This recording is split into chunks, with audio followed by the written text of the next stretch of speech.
Well, good morning, you two. How are you doing this morning? Good morning. Pretty good. How about you? Um, Fairly well.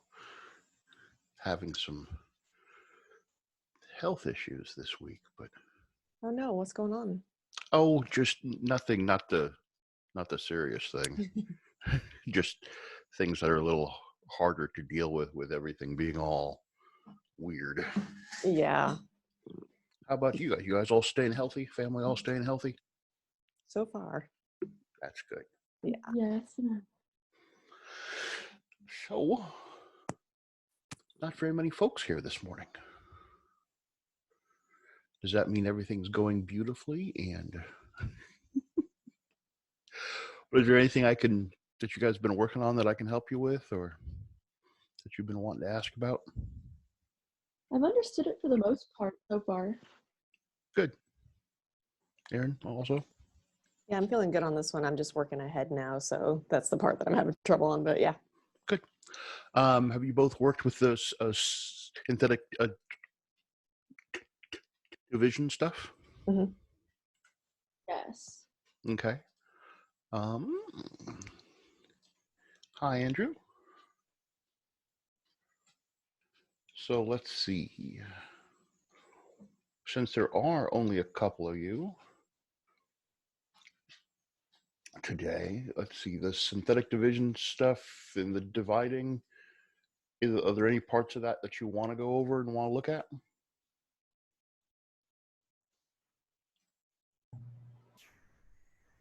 Morning, Matt. Good morning, Andrew. How have the things been working for you? Good. I actually have a couple questions. Great. So one, I was having troubles getting the video for Thursday on YouTube. Oh yeah.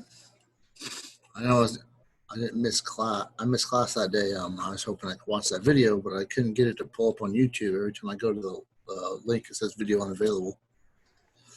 That's strange. And then I had a question from the hand-in homework.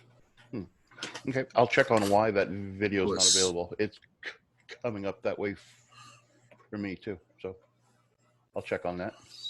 What's the question from the hand-in? On number 2, I was struggling with how to make that graph.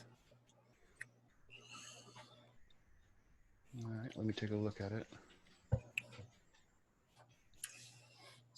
Get to the graph. Continuous function with absolute mins there, and there. Okay.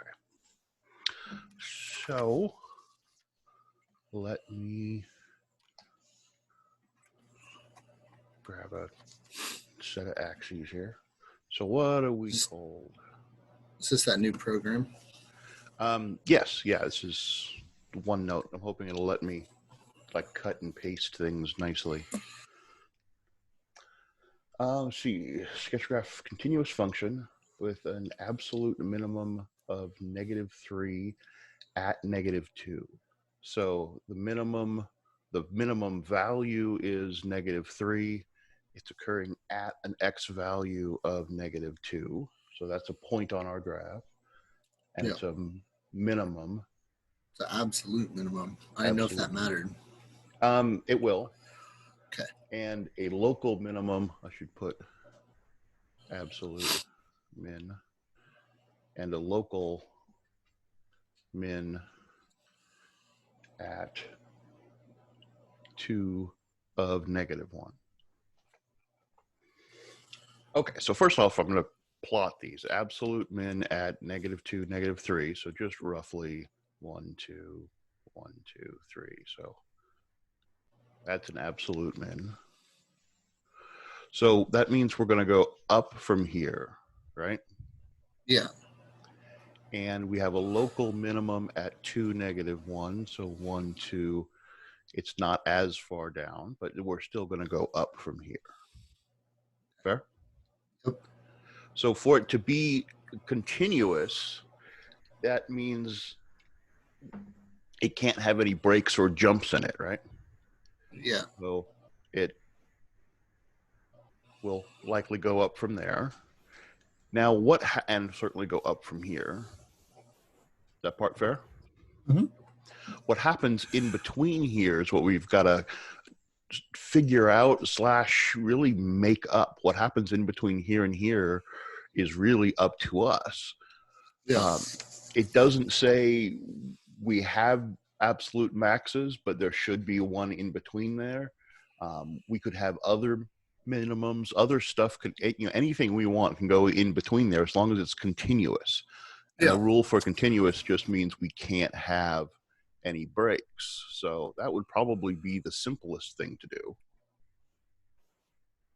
So really, there's no like. So that's where I was struggling. Like it says sketch, I get a sketch. But I wasn't sure. Like, is there some way to solve where I should be sketching to, or is it just kind of like guess? It's not even guess. It's a create. Gotcha. So you could do kind of anything in there. It's a part of that question is about what's an absolute min, what's a local min, but also about the idea of what does it mean to be a continuous function. Gotcha. It means we can't have any asymptotes, we can't have any breaks, we can't. It should smoothly flow from one to the other. That's why I was confused. It felt like there wasn't a lot of information. I felt like I was either a trick question or I just wasn't quite sure.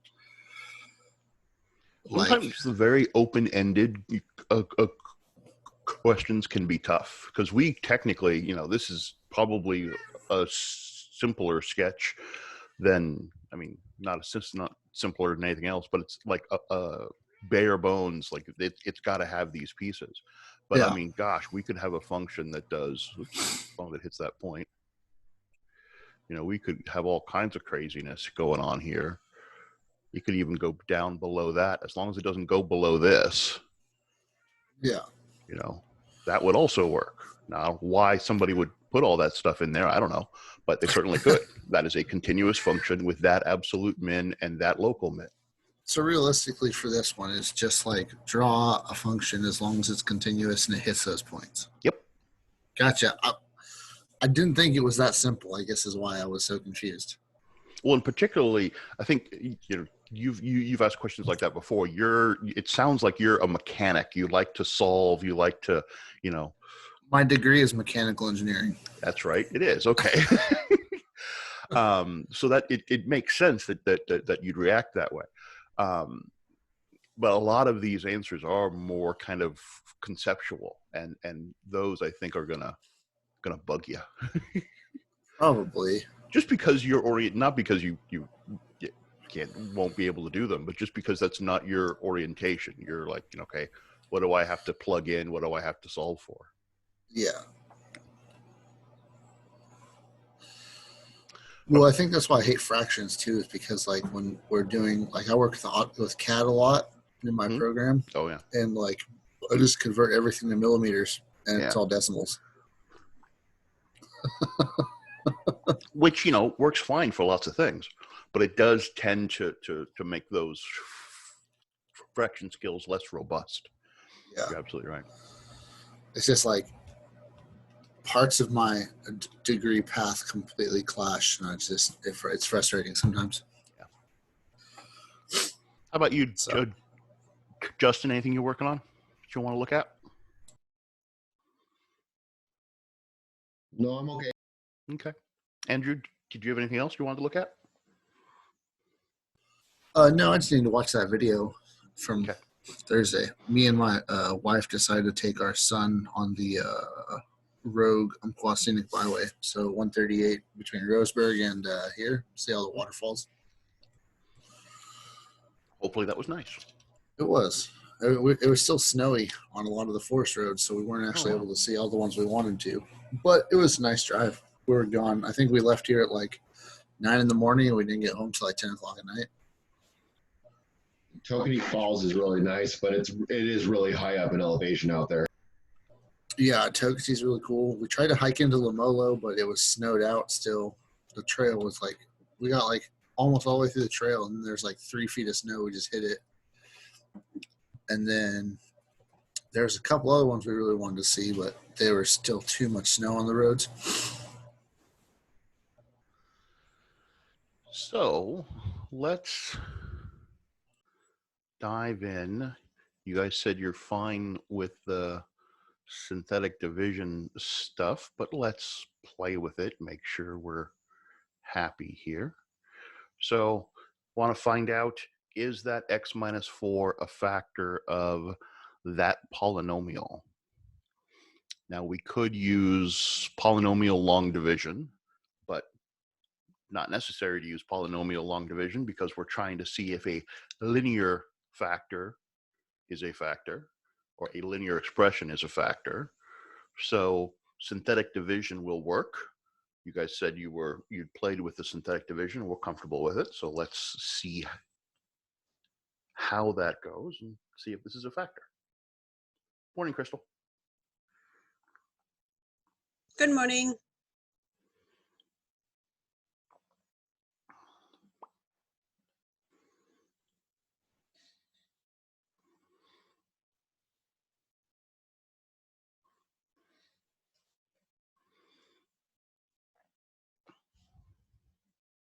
I should probably brush up on my long division of these. That is good to brush up on. There'll be some of that in that of video once I figure out why it's not working. Awesome.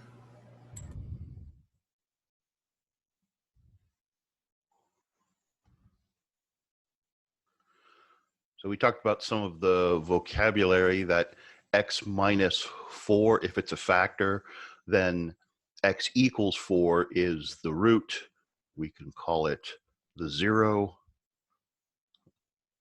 of the polynomial or the potential 0 of the polynomial, or an x-intercept.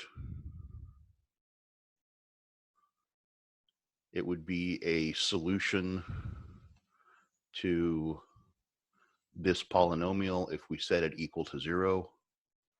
That's why it's called a 0 of the polynomial. There's lots of different ways we could essentially ask this same question. So is this a factor? Yes or no? Is x equals 4 a root? Is it a 0? Is it an x-intercept? Is it a solution? Heck, we could ask, is it, yeah, if we say let that be an equal sign instead and that be a negative, we'd be solving this equation and seeing if x equals 4 was a solution to that. So there's lots of different ways these tools will come up. So we want to be careful about that. But we can test it, as I said, with polynomial long division, or we can test it with synthetic division. We're going to test it with synthetic division here by grabbing that root of 4. Again, we do use the positive 4, not the negative 4. We use the root or factor or 0. Sorry, not the factor, the root or the 0. And we need to grab these coefficients, the 2, the 5, the negative 4, and the positive 12. We're going to essentially be doing the same multiplications and subtractions that you would do with the polynomial long division. We're just doing it in abstract to shorten it up, to not have to write the things that always work out the same way, and just to track the important mechanics. So as you guys said you're happy with it. If any part of this, by the way, this is kind of checking to make sure we're happy. So if you're like, maybe we could ask about that, throw that out. I do want to make sure every time you do synthetic division, make sure you aren't missing any terms, because as we abstract this, we lose the fact that this is an x to the 4th, that this is a 5x squared. So we want to check and make sure we have a 3rd degree term, a 2nd degree term, a 1st degree term, and a constant. So there's nothing missing in there. So there's no like a 0x squared that we're missing. If so, we'd want to put in that 0. But that 2 drops down, then we multiply, add, multiply, add, multiply, add all the way across. So 4 times 2 is 8. 5 plus 8 is 13. 4 times 13 is 52. 52 minus 4 is 48. 4 times 48 is 160 plus 32, so 192. I think that's right. And then that plus 12 is what, 204?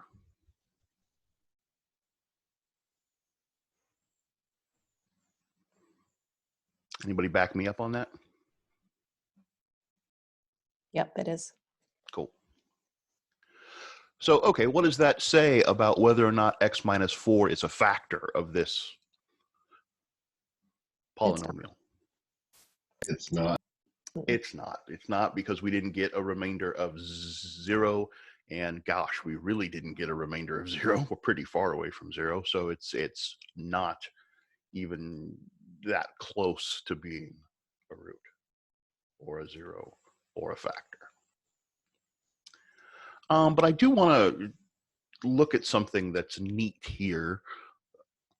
Take this polynomial, the 2x to the third plus 5x squared minus 4x plus 12.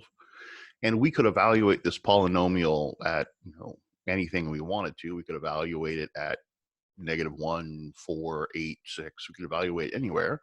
I want you to take a moment and evaluate this polynomial at 4 and see what you get. So take a moment to real quickly do that.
Aaron, you got 204 when you plugged it in?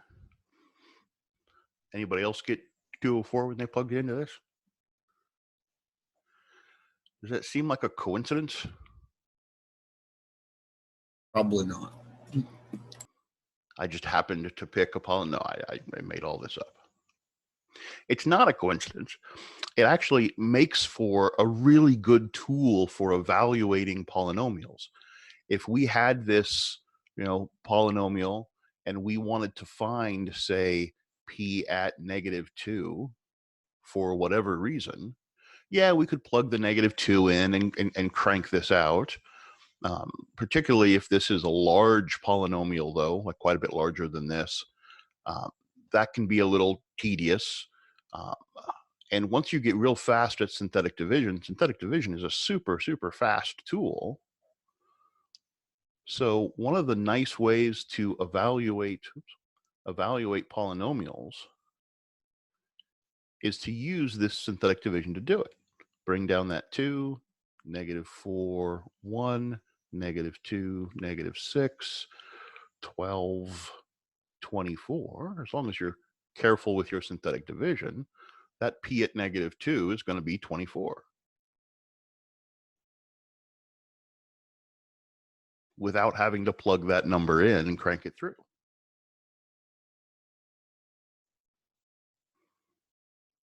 Is that neat? You guys are like, yeah. I use this a lot in calculus. You'll be evaluating a lot of polynomials in calculus, and it's always fun to, they have to evaluate this polynomial. I go on the board and I do that real fast, and they're like, what was that? And I get mad at them because I had them in Math 111 and I taught them this, and they're like, I don't remember. You guys will remember, right? Yes. Yes. It's a very, very nice tool. This is referred to as the remainder theorem for obvious reasons.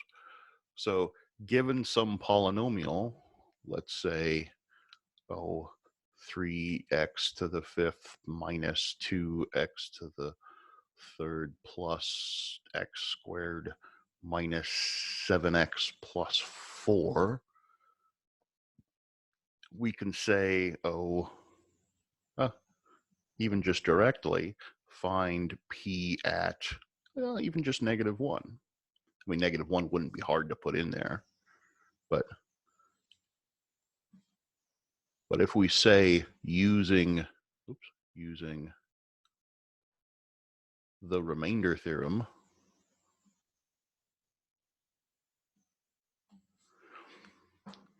use this tool to quickly evaluate P at -1.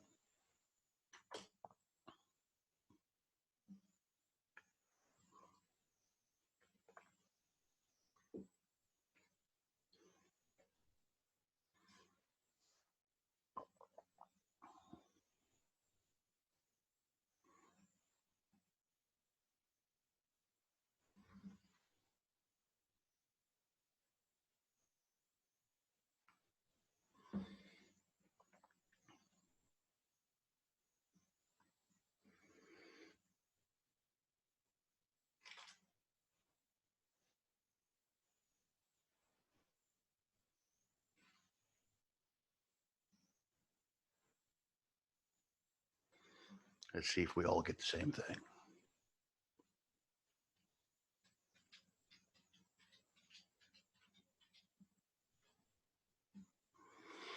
Let's see.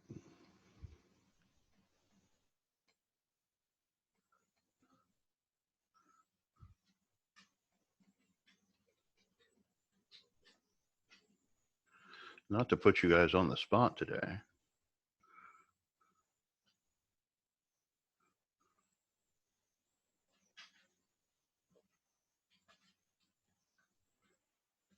Let's see, I got an 11.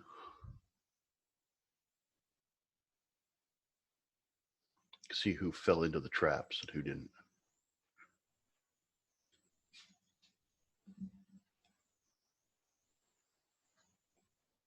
Andrew, 17. I love when people argue. Probably got it wrong, so it's okay.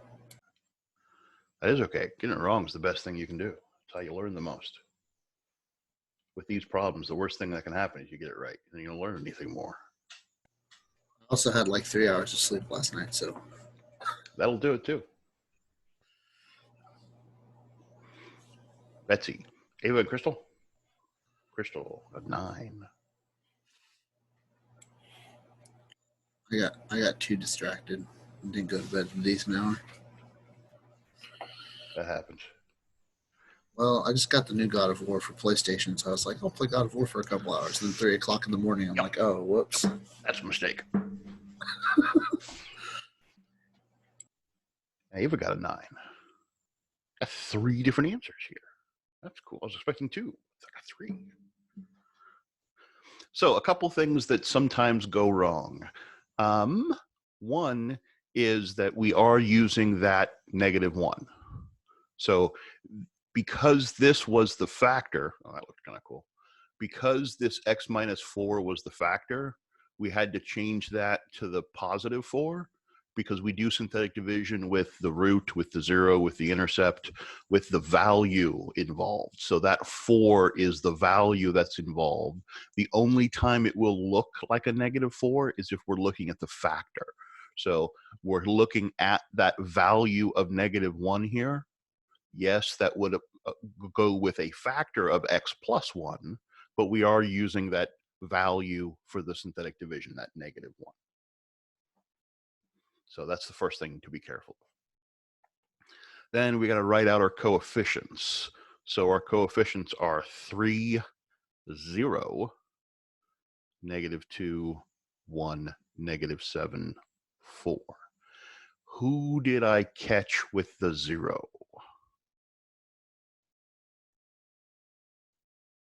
Caught Andrew. You got me. Anybody else? Crystal? Yeah. That's by far the easiest thing to get caught with is those zeros. So do be careful with them. There is that 0x to the 4th. One of the dangers of abstraction, like we're doing here, is anytime you do that, you need to be more careful about things like place values. So it's really important to be careful with. Ava probably caught you too. You have that same 9. So probably caught you too. But then bring down the 3. 3 times -1 is -3. Plus 0 is still -3.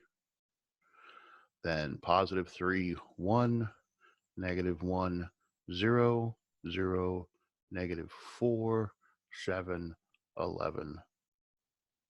So P at -1 is 11. Yay.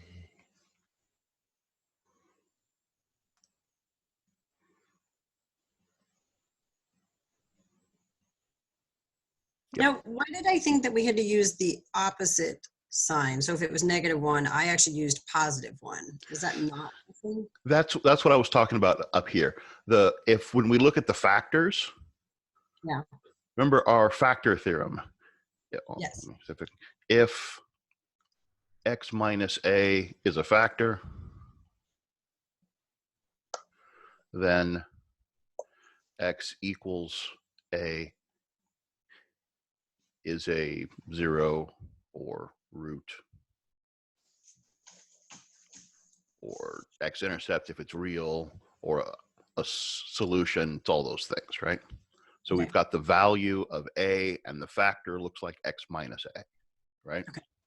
So in all of these, including what we use in the synthetic division, it's the value. Fair? This would associate with a factor of, it says factor, of x minus -1. So it would be a factor of x plus 1. That's the only time that the sign is different. Okay. And it really isn't different because it is x minus -1. So it's still that -1. But it makes it appear like it's a different sign. And if we're used to doing synthetic division from the factors, the first thing our brain says is, oh, change the sign to it. Fair? Okay. But if somebody said, hey, instead of asking if this is a factor, if they asked if 4 was a 0, then we would just use that 4 directly. The only time it changes sign is if it goes from any of these to the factor. And again, I really don't even like saying it changes its sign. It doesn't, because we're just looking at that A, but it feels like the sign changes. Why'd you put a -4 under the 0 there, Matt? I'm confused. Why did I put a -4 under the 0? Yeah, -7 and 0.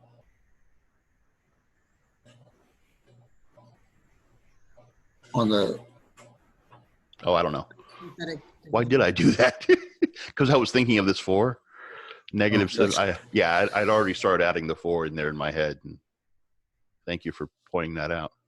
I just confused. I'm like, wait a second, what I missed? Where'd the 4 Yeah. Well, we talk about all that on Thursday. Why -7 plus 0 is -4. That's Oh, gotcha. Well, obviously I missed Thursday, so there you go. No, I don't know. I was already thinking of the 4. Gotcha.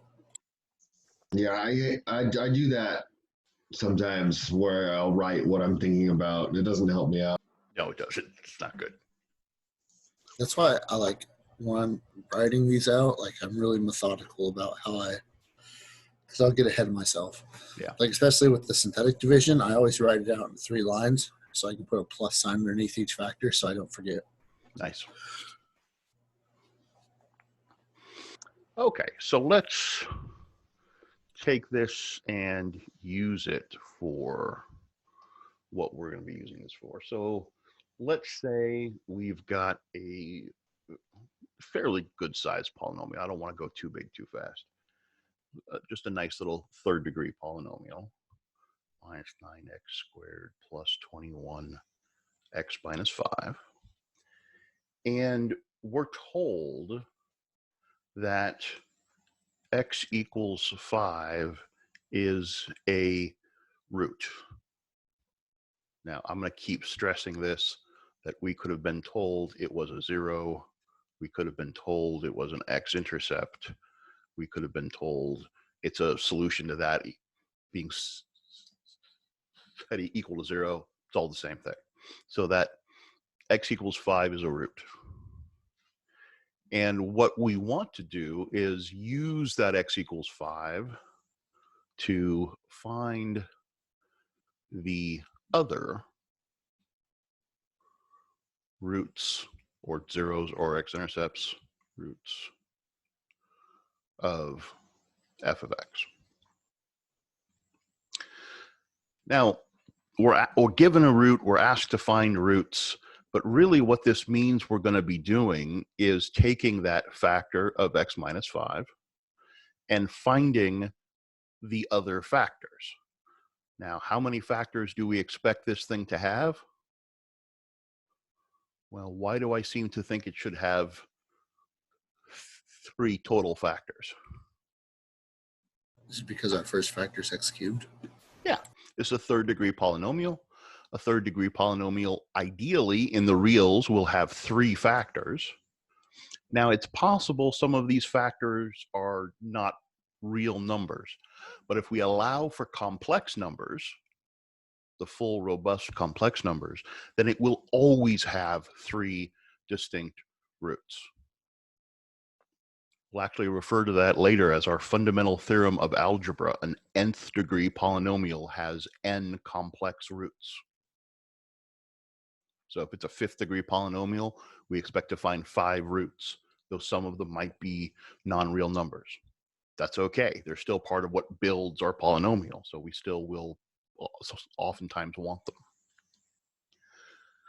So our job is to find these other 2. Well, if we want to find what the other 2 factors are, so we can find their roots, we essentially want to factor this whole polynomial down. Well, if we know one of the roots, how can we get that root out to look at the others? Synthetic division. Or polynomial long division if you really wanted to, but synthetic division is faster. So the job of our synthetic division, the reason we've practiced it, is so we can divide things out, divide out possible or given zeros, and break down larger polynomials. So the 1, -9, 21, -5. So 1, 5, -4. You do have to watch me on these. I often do squirrely things here. Hey, but we did get that nice 0. So that does show us that that 5 is indeed a root. Not that we distrusted this question or anything, but it did prove that it was a root. But more importantly, it gives us this resultant polynomial down here. This might look like just a string of numbers, but of course, that just like these, the 1, -9, 21, and -5 were the coefficients of a polynomial. These coefficients are the coefficients of our resultant polynomial. So x squared minus 4x plus 1 is that result that we got by factoring out that x minus 5.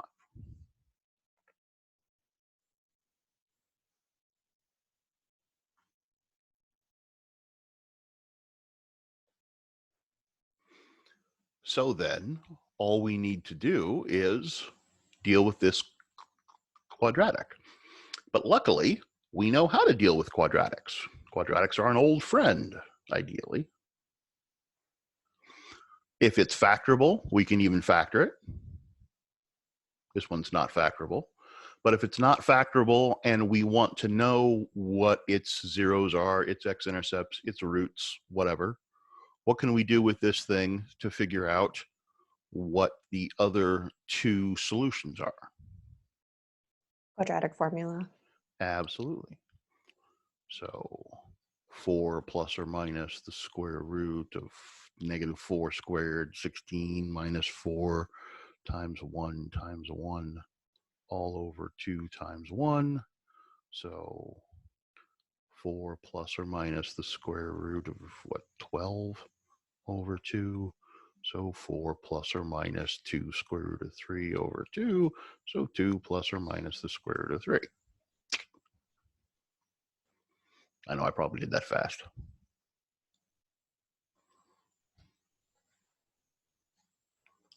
So, though, I'll give you a second after this. Find the other roots. The other roots are 2 plus the square root of 3 and 2 minus the square root of 3. You probably just, if you were writing it out by hand, just say x equals plus or minus, or 2 plus or minus the square root of 3. But the computer often doesn't like that. So, and the computer, I think, wants decimals for this. You'll like that, Andrew. But, oh, no, it says do not use decimal approximations. Good. Rude. You want to be in Rude. that habit. I'm sorry. You want to be in that habit anyway.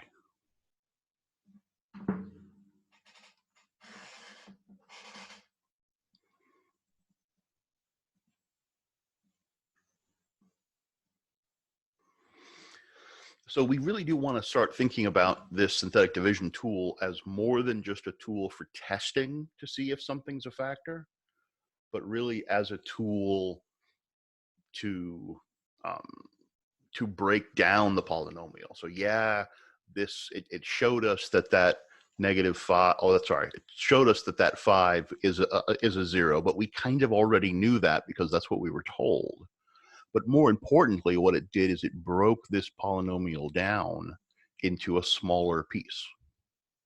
Now that piece happened to be a quadratic here, and so our quadratic skills could take over. But even if it wasn't a quadratic, we could continue breaking it down until it was, and as soon as it gets to a quadratic, those skills can take over. All right, so I have a question then. Shoot. Inside our roots, right? So would that be x plus 4 or 2 minus the square root of 3, and then x plus 2 plus Minus. the square root of 3? Oh, minus? Minus the quantity x plus the square root of 3, and x minus the quantity 2 minus the square root of 3. And that's because we found them. That's because we know they're factors, so they got to be reversed, right? Right. Well, so we know these are roots, Yeah. and those are our x equals a's. So it goes into a factor x minus that a. Gotcha. We don't often, we do in practice, frankly, but we don't often in this section make these multi-term roots into factors, but it is nice to know you can. So I'm glad you asked that. Yeah, I just want to make sure that I got it right because I wasn't sure exactly how to put that in there. Well, and do be careful. This is something that's going to be common in this section. We were asked here for find the roots. So our answer should be the roots. Fair? If this had said x equals 5 is a root, find the other factors, then we would have wanted to give those factors.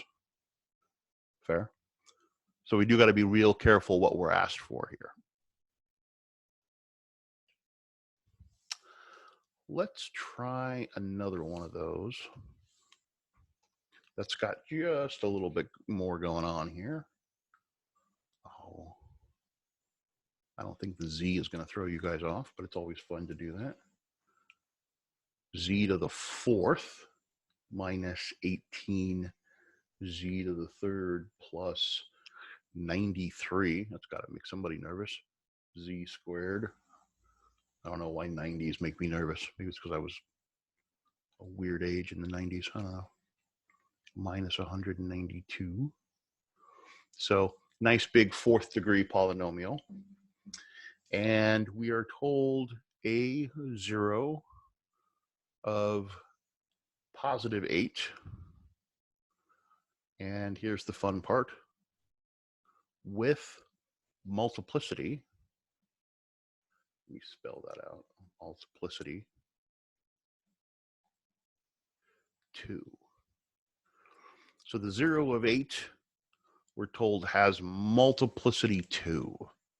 I want to look at what that means. It's a fairly simple piece of vocabulary, actually, but it does bring in some complications. I do not want green axes. I don't know why, but I just balk at the idea of green axes.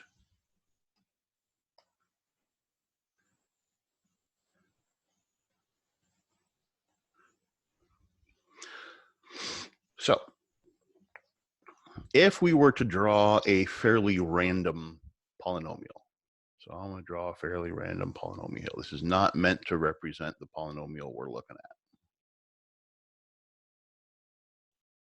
This is a much higher degree polynomial.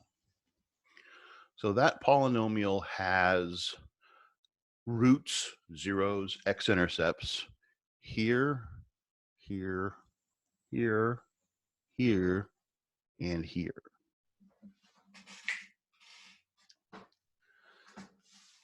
Now, some of those are similar and some of those are a little bit different from each other. This, say it's at -4, that's at -2, say that's at 1, that's at 3, and this is at 5, for sake of argument. So this x-intercept at x minus 4 means we have a factor of x plus 4. This at -2 means we have a factor of x plus 2. This at 1 means we have a factor of x minus 1. These are, again, all x minus our root, our 0, our x-intercept. But this x-intercept, something slightly different is happening. Notice the graph not only hits that point, but it hits that point and reflects off, right? What that means is that these values here, as we change from one side of 3 to the other, we don't change from positive to negative. So here, we're going from positive values to negative values, and that should seem reasonable. When we're on one side of -1, like say when we're less than -1, this thing's going to give us negative values. When we're less than 1, this thing's going to give us negative values. When we are greater than 1, this thing's going to give us positive values. So it's going to change the overall sign here from positive to negative. But that's not happening here. It's going from one sign to the same sign. So what that tells us has to be happening is there has to be a square on that. That root is coming up multiple times, making it essentially bounce off that point. You could imagine we have, if we had 2 roots that were really close together, the closer and closer these come together, the more and more it's going to look like it just bounces off that axis. When they do come exactly together, you get that reflection off the axis. Fair? So this root of 3 would be said to have multiplicity 2. Similarly, notice this 5, it doesn't pass straight through at 5. It kind of slides through, right? Would that be a cubed? Yeah. That slide should remind you of that graph for an x cubed, right? And that's exactly what's happening here. Because there's essentially a lot of 0 happening here, that 5 is causing a lot of 0 to happen. So as it gets close, it really dives to the 0 very quickly, stays near 0 for a while, and then comes up out of that. So that x minus 5 factor would have a multiplicity of 3. Technically 3 or higher, but still odd. Fair? If you had a multiplicity of 4, it still tends to look kind of like the squared, but it flattens out more. Never truly flat, but looks more flat. If you have an x to the 5th, it does the same thing as the x to the 3rd. It just does it, again, flattens out more. X to the, say, 6th flattens out a lot more. Now, no one's ever going to say, hey, you've got to look at this and tell me whether that's a multiplicity 3 or a multiplicity 5. There's no real way to tell. But we can look at this and say, hey, that's a slide, so it's an odd multiplicity, so it's at least 3. This is a bounces off. I think your book says things like hits the graph and then returns that direct. I always like bounce. Sounds more reasonable, always sounded more reasonable to me.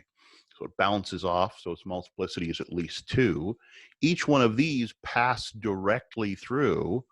So while it's possible there's a tiny slide in there and these have multiplicities that are higher, if they pass through as a line, essentially, then the multiplicities are probably just nice ones. Fair? So back over here, what's this multiplicity 2 telling us? That tells us that this 8 is not only a factor, but it's a factor twice.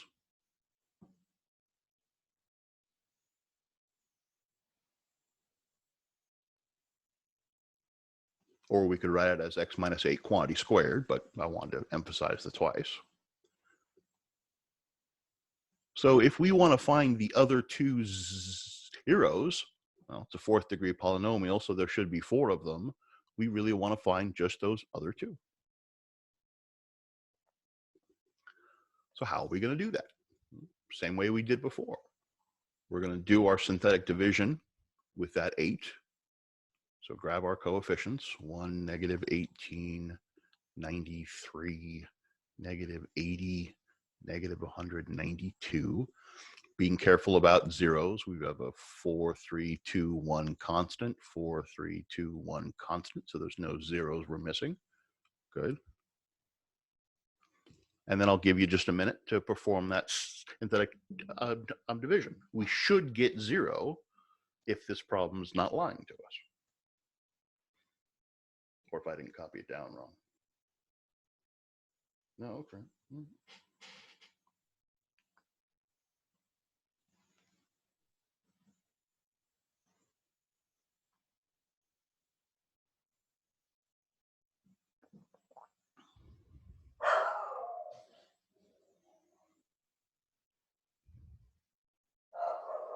My terrifying dog. It's very scary. What is that, 80? Is that 104? 76?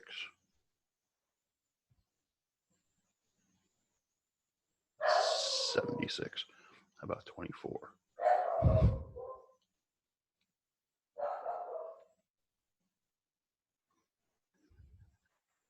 Yeah, 24. What's 8 times 24? 192. I bet it's 192. It's a very scary dog. So the negative 192.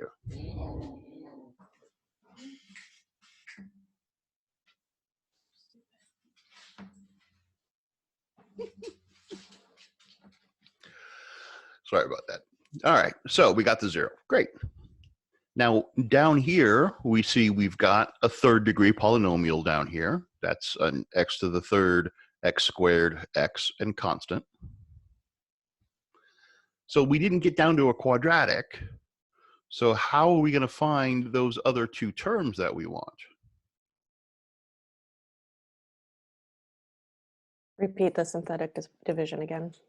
Yeah, we factored out one of these x minus 8s. We pulled out one of the 8s, but there's another one. So I'm going to do synthetic division again. And the point is to do the synthetic division on the result we have down here. We've essentially turned this into x minus 8 times x to the 3rd minus 10x squared plus 13x plus 24. And okay, we want to factor that x to the 3rd out. So that x to the 3rd is right here. So I'm just going to continue my synthetic division from that point. We'll have some examples where we'll keep going here and factor out a whole bunch of things. But don't have time for that today. We'll work on that tomorrow. So 8 times 1 is 8, negative 2, negative 16, negative 3, negative 24, 0. Yay. It worked twice. It should have worked twice because we were told it had multiplicity 2. By the way, we'll often take this information from a graph. Given a graph like this, grabbing that 3 and recognizing that hey, that 3 should work twice, so I'm going to divide it out twice, is an important thing to recognize. So now we have the x minus 8 squared. We factored it out twice, and we're left with our x squared minus 2x minus 3. And does that even factor? That would be nice. X minus 3, x plus 1. Yay. So what are our other two zeros? Our other two zeros are -1 and 3. Are the other two.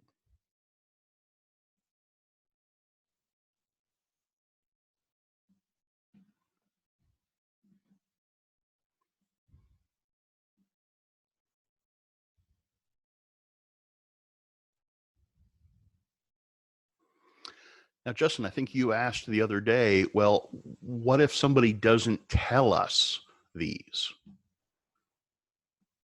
Right now, we're really dependent on somebody coming by and saying, here's part of it, you figure out the rest. We've got to get to a point where we don't need to be told that. And we do have a tool for that. It's called the rational root theorem. And that's what we're going to talk about tomorrow. It's an exciting tool. Questions about any of that before I let you go today? Pretty glad I kept my notes from all my previous math classes because I have notes on synthetic division from Math 95. Awesome. That is always helpful. Never throw away a math book. History books, yeah, toss them, burn them for warmth. It's fine. Math books, no, they're gold. And by the way, if you don't have your old math books, you can usually find some old math books. So that's can be a nice resource. Okay. Anything else you guys need? Just that video from Thursday, if you can figure that out, that'd be awesome. I will. I'll figure. I'm sure it's something simple. I'm with YouTube. If nothing else, I can just re-upload it and to a different one and then reset the link. So Okay. either way, I'll find a way to make it work. All right. Thank you. Sure. Everybody have a wonderful day.